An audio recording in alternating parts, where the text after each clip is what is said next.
Newsflash!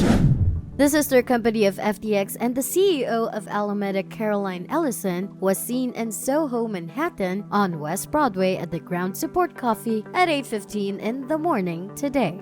CEO of Alameda Caroline Ellison said she could pull it off without even having her math degree since she's used to using only a tiny bit of math. Can you imagine? She's that smart. We tend not to have things like stop losses. I think those aren't necessarily a great risk management tool. I'm trying to think of a good example of a trade where I've lost a ton of money.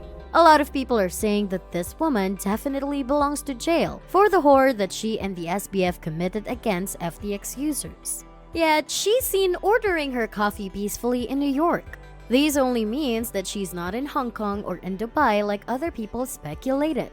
What are your thoughts? Do you think this is really her? Apparently, the staff at the coffee shop that she went to confirmed her presence less than 17 minutes from when this story broke out.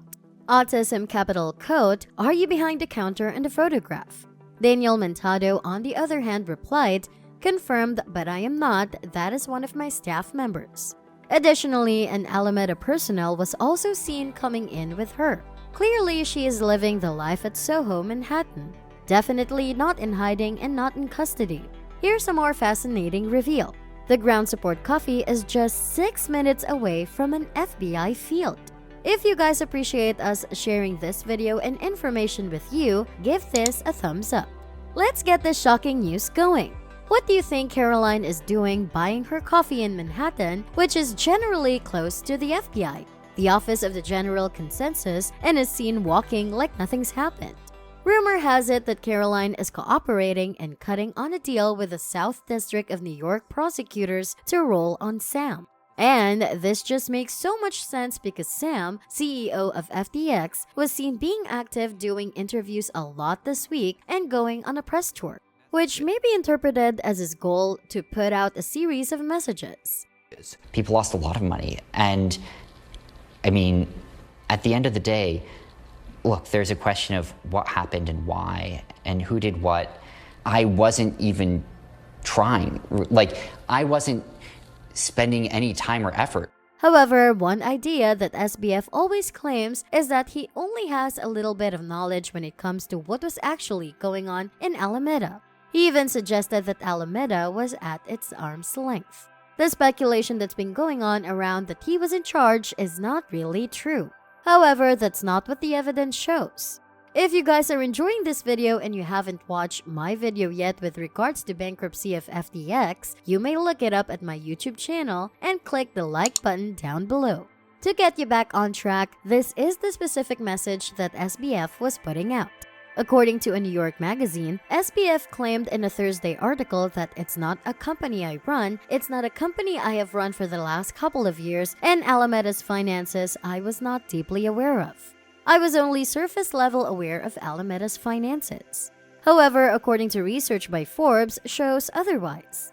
It appears that Forbes received 5 different details regarding some information about the major holdings of Alameda's in response to the question about the net worth of SBF.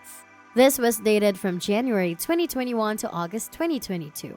When late August came, this information included the following: specific transactions updating the numbers of $FTT Solana and Serum tokens in which Alameda withheld. Are you guys aware that Sam Bankman-Fried has been going on different press tours to disseminate that he had little knowledge of what was really going on in Alameda, which throws everyone under the bus by completely blaming them? According to @IMDC Investor on Twitter, quote, "I consider myself a student of human nature. What SBF has done in public appearances this whole week is throw the entire Alameda team under the bus, blaming them. Almost completely, prosecutors likely already talking to those ex-employees, like a Caroline will use this as leverage to get max info might have been a bad play by SBF." Now, the employees at the coffee shop knew that it was really Caroline that they served coffee. Can you imagine this? Being the barista who handed and made Caroline the coffee and served cake, and suddenly turned around to turn on the iPad as she tapped in "no tip" and whispered in my ear, "No one's ever going to believe you." Why do you think that neither of the two of them are in custody? The CEO of Alameda was seen having her coffee after 2 weeks of things blowing up, gambling away the deposits of FTX's customers. Meanwhile, Bernie Madoff had to be held in custody immediately after he got caught. Doesn't something seem so suspicious here? Again, kindly subscribe to my YouTube channel and spread the word because you guys are highly appreciated. Keep in mind that the trouble with regards to the low prices in the market right now is all because of what Caroline and the SBF did. This is the main reason why the cryptocurrency market is still at its lowest point because of the contagion between Alameda and the FTX.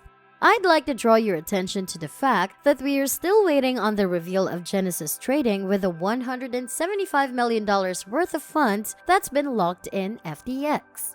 The latest news is Genesis Trading will declare the exposure of FTX and may even reach out for help to its parent company after the Three Arrow Capital bankruptcy. Just today, exactly 22 hours ago, new information was disseminated. Alameda Research has invested $1.15 billion in crypto miner Genesis Digital. This is a crypto miner company in which Caroline invested $1.15 billion. On the other hand, even before the crypto prices went down the drain, Sam Bankman-Fried was consulted on the capital injection. Moving forward, we'll be observing what could possibly happen to Genesis digital assets in the future. It's very important to know that nothing fundamentally, for Bitcoin specifically, maybe crypto in general, has changed. There's fear, uncertainty, and doubt in the market, but nothing has fundamentally changed about the Bitcoin protocol except for its fiat exchange rate. According to @WClementel on Twitter, there's a block height trending up with a number of active addresses in Bitcoin. The supply flow issuance of Bitcoin is in a downtrend. Its hash rates are breaking all-time highs. Payments are now breaking through Twitter after Elon Musk announced that crypto payments are now made available on Twitter. Can you comment on freedom to transact, Bitcoin, Lightning, Twitter, anything we can look forward to?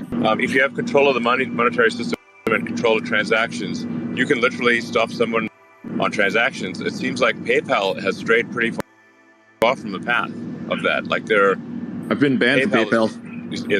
Seems to be moving in the direction of social credit and restricting transactions,